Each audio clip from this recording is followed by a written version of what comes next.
The Rugby Report, Japan 2019 with Betfred.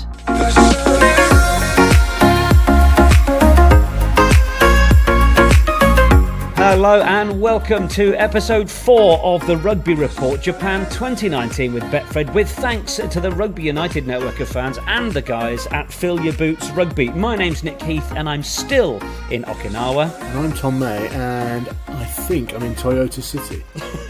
He's not quite sure because he's only just got there. The Rugby Report is sponsored by Betfred. Me and Tom are really excited for the next few weeks in Japan, and so are Betfred, with special offers on every match at the 2019 tournament. Well, they're as excited as us. From bets on players to special pick your punt markets, well, they've got you covered. Check out their app or visit one of their 1,600 stores for more information. 18s and over, begambleaware.org. Pick your punt, available on selected matches only. Maximum stakes apply. When the fun stops, stop. To start this episode, I should give a quick shout to the Fill Your Boots Rugby channel. A brilliant initiative by Sean, who's behind it. fybrugby.com. The whole idea is basically, if you're short on players, you let them know and they put the shout out, and then any players that are around and fancy a game, then they'll do their best to come and help you out. A brilliant way of getting more rugby to be played at grassroots level. Hashtag make games happen. It's a brilliant idea, right, Tom? Yeah, I think it's fantastic. You know, one of the big problems, isn't it, in grassroots sport, is that actually you've got people with other priorities in that, and they might not be able to commit to certain weekends, or something happens in family life, and teams are left short. So, great initiative, and it's good to see that it's working well. I know certainly from having a chat to a few of my mates that are playing local clubs, it's a big problem. Yeah, absolutely. Well, we will also have more on our friends at Rugby United to come in episode 5, hoping to meet up with them. So, Tom, since we last spoke, good couple of days, there's been a little bit of rugby played. Just a little bit, yeah. I mean, imagine how rugbyed out we're going to be by the end of the Rugby World Cup. It'd be amazing. No, I've had a great couple of days. I've shifted from Osaka this afternoon as we record. Got fairly damp this afternoon as I was commentating on the game between Italy and Namibia, and then we've headed up as a full production unit all the way to Toyota City ahead of the Wales-Georgia game tomorrow. Very, very nice. Yeah, there has been plenty of it. I saw our friends at Squidge Rugby actually tweeting about the fact it was just like, hold on a minute, I've just realised there are another 3 games tomorrow, which is what he put out on Saturday, which I thought was nice. So, look, let's have a little bit of a review of the 7 games that we've seen so far before we then preview Wales, Georgia and Russia, Samoa. We had the opening ceremony then, Richie McCaw making his appearance, and then Japan against Russia. You very incredibly, said what a great game Michael Leach was going to have.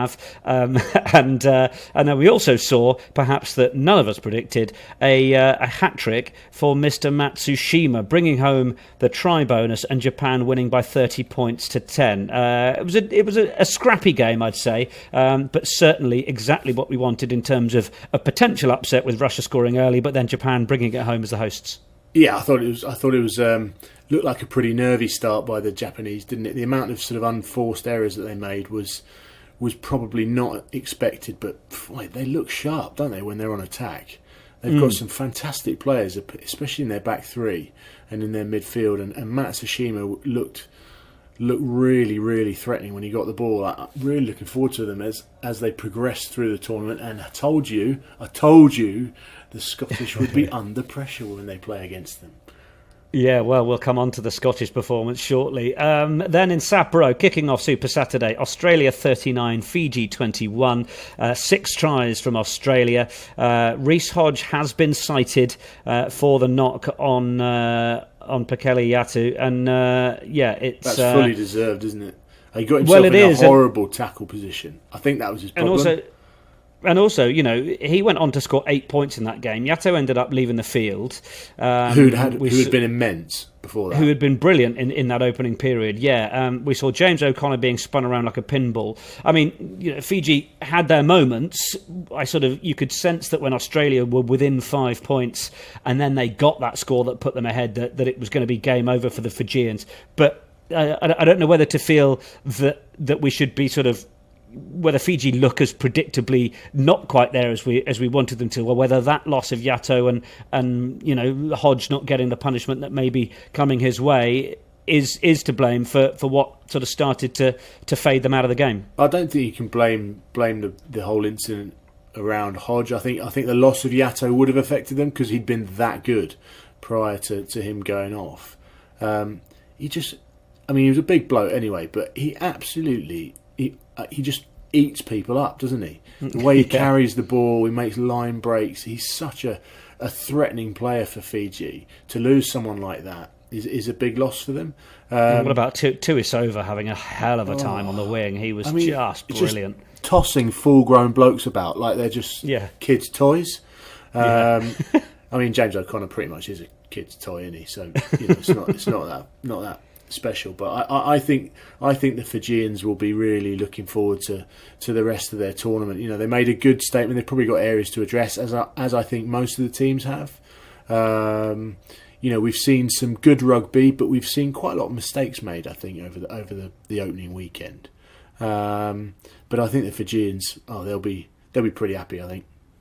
Yeah, they have. Yeah, as you say, there've been a fair few nerve-jangling starts for a fair amount of teams. Be interesting to see if Pekele Yato can make his way back from that HIA to feature fairly soon. Then moving on to the next game. Then second game on Saturday at Tokyo Stadium. France 23, Argentina 21. Now this one lived up to the billing. We even had a winning drop goal from Camille Lopez to finish it off. Tries by Ficou and Dupont. Argentina picking up the losing bonus point, but we wanted this to be the flair game, and it largely was. Well, it was great, and it was great to see the French back to the way we know they can play for 40 minutes. That was pretty much so classic French. They were brilliant in the first half. Maxime Medard was back to his best. Dupont played brilliantly, as we know he can. I think the French. It was frustrating watching it because you just felt, they're nearly back to their best. But the Argentinians managed to find a way to really try and unpin their prowess, I guess, of that first 40 minutes, and that was a driving line out. So I think England will be licking their lips about that as they move into those games in the latter stages of the rounds. Yeah, looking at that French performance, knowing how much they love a World Cup and an upset, England going in as these potential title contenders, a fairly indifferent performance against Tonga, which we'll come to. The French will be licking their lips about the old Le Crunch in World Cup time as well. Let's look to Yokohama then. This was the big game of Saturday. It didn't disappoint in terms of physicality. New Zealand 23, South Africa 13. It finished. South Africa 3 points up, piling all the pressure on over 22 minutes. Must have been feeling pretty good about themselves. The All Blacks camped on their own line, constantly under pressure. And 6 minutes later, it's 17-3 to the All Blacks going in at half-time then with that score. It's absolutely amazing how they continue to do what they do. It's another win for the All Blacks, and you wonder, again, whether you could ever have doubted them. Well, we did doubt them, didn't we? And I think that again in that game there was a couple of errors, I think, or balls spilled on the floor that actually led to New Zealand scoring, and it's those mistakes that teams really need to iron out. Now that's cost South Africa in this early game. Maybe when in the cold light of this morning, when they got up and they start their review of that game, they'll actually think, do you know what? We've not got a bad route through this competition moving. Now you say this. How is facing Ireland, assuming they top their group, and the start of an easy route in the quarterfinals? Oh, it's a lot easier. Ireland aren't that. What, than facing Scotland or Japan? I tell you, mate, these Japanese, they're coming for everyone. Well, certainly South Africa will have their legs jangling in that case. Yeah, I'm still not entirely sure I follow your logic of that being an easier route. Moving on then to Sunday, Hannah, you were there. Italy 47, Namibia 22. Damien Stevens with the first try, which was an absolute belter from Namibia. 6 tries from Italy. Conor O'Shea not feeling that they were still up to full power. What did you make of it? It was pretty ugly from the Italians. I actually had the Italian coaching staff behind me, and I actually thought I was going to get a water bottle lobbed over my head at one point. There was so much agitation. The Italians were making a huge number of errors, and they were making a large number of errors in the Namibian 22 and just coughing ball up. They could have just completely dispatched the Namibians, but they put their hand up. Fair play to them. They're the lowest ranked team in this competition, but they want to make a competitive statement, and they want to contribute to this tournament. And I think they did. And there's some really exciting young players that the Namibians have got, but it's a fair bit of work to do for the Italians, I think. Yes, yeah, there could be. Then on to the second game. Then Ireland 27, second game of Sunday, I should say. Ireland 27, Scotland 3. It finished 4 tries for the Irish. I mean, they did celebrate that 4th try with Andrew Conway going over because they were delighted to have managed to get that. But I think the main headlines were the likes of CJ Stander, Tadhg Furlong, Rory Best, Conor Murray. These are all players that started to look a little bit more like we saw them perhaps in 2018. HIAs for the likes of Bundyaki and Peter Omani, who they will be hoping they get back. And, just devastating for Scotland to see Hamish Watson going off with a knee injury, and they just couldn't compete. I know Gregor Townsend afterwards has said that when the Irish can come out and do what they did in that opening quarter or so, it's very difficult to then get a foothold back in the game. But they just didn't seem like they could get anywhere close to them. And this will only go to continue the feeling that I know you have, that Japan have got a better chance of coming out of this group than the Sweaties. Look, mate, you're trying to hang me out as some anti-Scot here. And I know there's a lot of other people that are pretty disappointed about the way that the Scots played, certainly in today's game. They've got a real issue of conceding points early, and it's not going away. And I don't think it's going to help their mental strength, their confidence moving through the competition, and it's also going to give a boost to everyone else. I don't know. I'd be concerned, I think, if I was a Scots supporter after that performance. I mean, 27-3 is pretty comprehensive, isn't it? It is, yeah. No, to be fair, I'm not going to let you drown on your own on that one, because I think Scottish fans... and you have been hanging me out. But I Scottish have fans, also, if they're watching just to point out, oh yeah, I have had some Scots people get in touch with me on social media saying we agree. Yeah, well, that's I'm not going to name them because they're not allowed to live in their own houses, probably. I think a lot of Scotland fans are agreeing with you, because the proof is in the performance, and the performances have just not been good enough. I saw I think we were interacting with BT Sport commentator Alistair Eakin, who was on Twitter earlier, saying this could start to look ominous for Scotland and potentially good for the hosts Japan. So that really is going to be one to watch. That Ireland Japan game will be great, but certainly Japan building up to that final game against Scotland, my goodness me, I think the bars will be absolutely packed across the country at that point. Then the final game of Sunday, England's first hit out in the World Cup, looking so good building through those warm-up games and then taking it to Tonga in Sapporo and not really quite doing it. OK, they got the win, 35 points to 3, 4 tries. They certainly celebrated that 4th try and bonus point going down through Luke Cowan-Dickey as if it was a route through to the quarterfinals already. Extraordinary scenes there. They looked like they were some of them were playing together for the first time. Well, they just coughed up a lot of ball, didn't they? They made, if you put the Benny Hill soundtrack behind some of that rugby, it would have looked all right. I think there was a lot of balls spilled. I think there were uncharacteristic errors from some of the better players, from some of the players that we'd expect big performances from. Well, there was a moment after, once they brought Henry Slade on, where he was running down that channel and looked to give the ball to Elliot Daly, and Daly completely overran it. The ball went flying into touch, and then Daly was the one running off, shaking his head. And I think a lot of people had sympathy for Henry Slade in that, going, well, it's not his fault he ran that off you couldn't catch that. It's the fact that you entirely overran it. Now, maybe Daly was shaking his head at himself. We can't be too sure. But yeah, there seemed a bit of maybe, I don't know, maybe they thought they were going to do a little bit easier in that game than they thought, and thought it would come a bit more easily. I mean, I predicted that they'd win that game by 60 points. Interestingly, I think about 65 minutes, they were leading Tonga 28-3 against Ireland 4 weeks ago. They were leading them 50 points to 10. So that tells you something, at least, about where Tonga are. You look at the way that the Tongans were never going to perform as badly as they did against the All Blacks. Having conceded 90 points, that sort of brings your focus a bit tighter and makes you realise that actually they have to step up, they have to perform better against these Tier 1 nations, not to get an absolute pasting. Now, they're never going to win that game. But it was also, once the horse has bolted in a game like that against the All Blacks. It unravels quickly. But also they were never going to win the game against England. But it was a case of actually leaving a mark and trying to put them under pressure. And I think they did that at times. Some big hits going in, as we'd expect. Anthony Watson nearly had his head taken off in a perfectly legal tackle. It was a great game from Manu Tuilagi. Good to see him back on the score sheet, and he causes so many problems and poses so many problems to defences. Not just when he's got the ball in hand, but if he runs hard, people have to stop. And when he does run with the ball in hand, it's not only the bloke that's tackling him that has to be on his game to bring him to ground. It's the people around him, because it doesn't take just one bloke to get him to the floor. So I think Eddie Jones will realise that there's a lot to work on, and they'll obviously make a few changes before their next game. But I think wins on the board, they're into the competition, and now they can get going. There's a huge amount of expectation, I think, for all of these teams coming into the competition, and now they're all sort of up and running.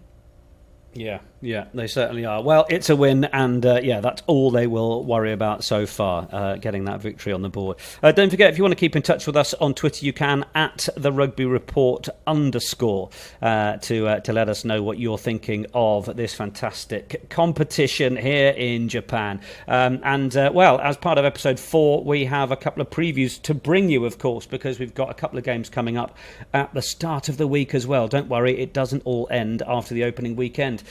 We can start, Tom, with Wales against Georgia, which is the game taking place on Monday. Aaron Wainwright starts for the Welsh. It's 129th cap for Alan Wynne-Jones, equaling Gethin Jenkins' cap record. And then that back line includes the likes of Williams, North and Adams in the back three, Parks and Davis in the middle. We know that the Welsh have had a bit of an upset with having to send Howley home and bring Stephen Jones in. But against the Georgians, albeit the likes of Graham Rowntree in there, loving perving over the scrum, it should be a fairly foregone conclusion, right? It'll be a foregone conclusion. I don't think the Georgians have ever beaten Tier 1 opposition as yet, but I think they're getting closer. The last time these two sides met was a fairly close encounter in Cardiff, and some of these Georgian players, apart from having unpronounceable names, which I have to practice before tomorrow night. Yeah, exactly. Good luck with that. They're playing in the top 14. They're playing in big domestic competitions and getting better and better all the time. And I think it's only a matter of time before they do turn someone over. It'd be interesting to see how they would go against someone like the Italians in a competition right now in the Rugby World Cup. I think it'd be a really close game, but you'd have to fancy the Welsh to come out on top of that, of course. But I think again that the likes of Gorgodze will want to make a statement. Yes, it's as close to Godzilla in Japan as it gets. Well, one man who knows a thing or two about Welsh rugby is, of course, former international and now coach Dai Young. And, for all the expectation on Wales, how does he think they're going to get on? Well, it's probably the best chance they've had. I think, in fairness, they've been building for a number of seasons now, and it's a team that knows how to win, and I think they demonstrated that in obviously the Six Nations. Probably the warm-up games haven't gone as well as they would have liked, but in saying that's not always a bad thing. It certainly adds a little bit of edge into training, and they know that they can get beat if they don't play well. So I think it's going to take a good team to beat them. I think, like a lot of teams, there'll be a concern if one or two of their star players get injured. Obviously Dan Biggar, now if he gets injured, with the likes of Anscombe not there as well, and Alan Wynne-Jones will be how they replace him will be a big question, and one or two others as well. So I think if they keep everyone fit, have a good start and get a bit of momentum behind them, there's no reason why they can't do really well. So I expect them to be thereabouts at the business end of the competition. So Dai Young there. Now a chance to look at the game on Tuesday, Tom. Russia against Samoa. Russia naming an unchanged side. Samoa with the likes of Chris Vui as captain. Tusi Pisi at 10. Tim Nanai-Williams at 15. They've got, including Tim Nanai-Williams, actually, he's one of 4 players that started Samoa's opening match from 2015 with Paolo and Lilo and Pisi in there as well. I was trying to think, were you playing at Northampton when Tusi Pisi was there? You mean George Pisi? George Pisi, there we go. It's Pisi. There we go. And Ken. Didn't Pisi. play with Tusi. There we go. Two pieces. Samoa. I did manage to catch up actually with a man who knows Chris Vui quite well because of course he plies his trade down at Bristol Bears, and Pat Lam is the main man there, former coach of course of Samoa as well, who told us who to look out for from Samoa, but also really a few thoughts across the Pacific Island teams. Easy for me to say. I mean, certainly our boys, Chris Vui, my cousin Jack's playing there as well. It'd be great. Alapati Leoa, so all of those boys, Fiji, Semi Rajaja, Tonga, Siali Piatel. So there's some quality players, real world-class players there. The big thing for the Pacific Islanders is the cohesion, coming together as a team. The boys all will die playing for their country, but it's making sure that, the environment allows them to come together as close as a team as they can. So Pat Lam once again saying that, it's going to be about consistency in the time they have together in terms of Pacific Island teams. And so far, really, when we've seen Fiji and Tonga, they have been there or thereabouts, or certainly Fiji more so against Australia. It'll be interesting to see how Samoa get on against Russia. Yeah, and Samoa had a great chance in the last competition, the last tournament in 2015, didn't they? They butchered. It was possibly one of the worst 2-on-1s I've ever seen tried to be completed. And that would have seen them beat Scotland. Not that I'm hanging out the Scottish again, but it just happened that way. I think they probably don't punch their weight as often as we should see them in bigger games. And you'd have to say some of the players they have at their disposal, you'd expect a bit more. But I think probably it's a horrible turnaround for the Russians, isn't it? 4 days. What's so bizarre is that we've got teams we still haven't seen yet in this Rugby World Cup. I know, like the Americans. Now we're seeing Russia again. Yeah, so weird, so weird. Yeah. But I mean, they'll be obviously really happy about that. But I think imagine having a 4-day turnaround. You're still pretty sore, and then you're coming up against Samoa. Yeah, lovely. I mean, imagine your body on the 8th day. It's just going to be in absolute pieces. Yeah, don't fancy that. Yeah, welcome Russia. Bit of one of the last teams to qualify due to other people, not quite getting it right. And then 4 days later, play Samoa. Lovely. Any other business then before we round off episode 4? We've managed to avoid Typhoon Tapper a bit, haven't we? I mean, I got drenched in commentary today. It was quite funny. Conor McNamara and myself was sat under an umbrella underneath a stand, but we were still getting wet. What was your take been on heading out to restaurants? I mean, the way that the Japanese advertise their food is quite weird. They make them into plastic sort of models and then sort of stick them on a board, and they look so unappetising. It's hanging. That's hilarious. Yeah, no, I've not had too much of that. I've been down in Okinawa where we had Typhoon Tapper basically swing past. So I had a good 24, 36 hours of kind of 70 to 100 mile an hour winds.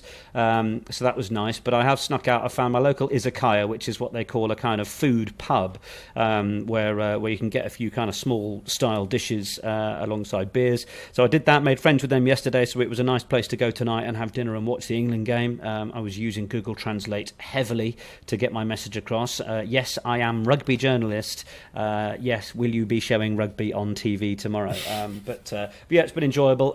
Someone who's had a less enjoyable 24 hours is probably my other half, who managed to go out for a few beers after watching the Australia-Fiji game yesterday.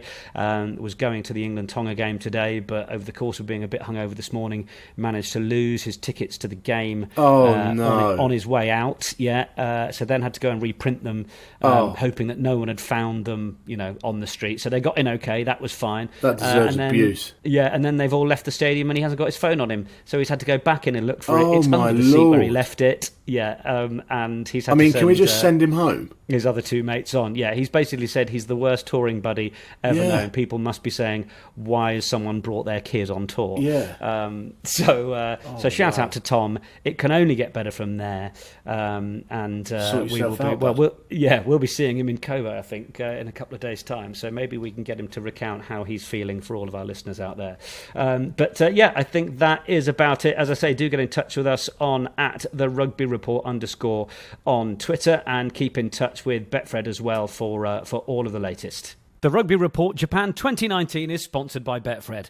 Check out the Betfred app for a wide variety of markets on every game from Japan. The opening weekend might be over, but the rugby doesn't stop there. Oh no. Wales against Georgia. Who'll score first? Russia against Samoa. Who wins and by how much? And of course, the Pick Your Punt markets available on selected matches. We're excited, you're excited, and so are Betfred. Whenever you bet, Betfred. 18s and over, begambleaware.org. When the fun stops, stop. That's it from me and Tom for now. We look forward to seeing you next time. This has been a Rugby Media production.